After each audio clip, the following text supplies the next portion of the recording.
Milestones of the Century.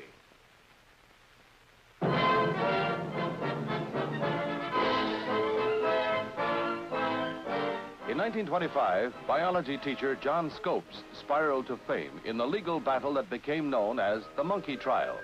Whether man was descended from the monkey or just making a monkey out of man was fought in a courtroom that challenged the truth of the Darwin theory of evolution. The existence of man in the prehistoric world was denied, for according to the Bible, life began with Adam and Eve. An atmosphere of carnival invaded the sleepy little town of Dayton, Tennessee, as signs and demonstrations ballyhooed the conflict between religion and science. As the world waited, hundreds jammed the courtroom to see if man's intelligence and belief could be controlled by law. The giants of legal oratory, Dudley Field Malone and Clarence Darrow, defended John Scopes' beliefs before the world.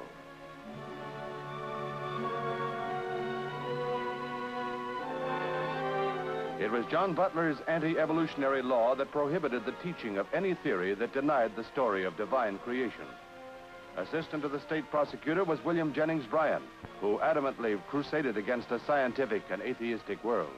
Raised in a devout Christian environment, he believed that any education that destroyed the religious faith could not be endured. William Jennings Bryan and Clarence Darrow fought a battle of words. Calico and coveralls packed the courtroom to protect the faith against the foreigners and to find out what this new evolution was all about. On a hot summer's day in the courtroom, Judge Ralston, whose career had never extended beyond the borders of Tennessee, swore in a jury of farmers.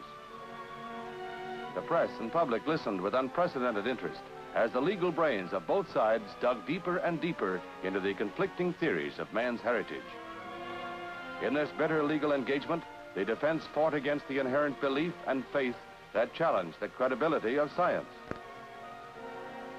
At the return of the indictment against John Scopes, Ralston, a small-town jurist, became the center of world judicial interest. As the Scopes trial continued, Judge Neal, another renowned jurist, was called to bolster the defense counsel of Clarence Darrow and Dudley Field Malone.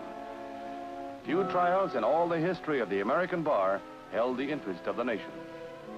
The defense listened caustically as William Jennings Bryan refuted scientific evidence as insidious doctrines, robbing the faithful of their chance for eternal life.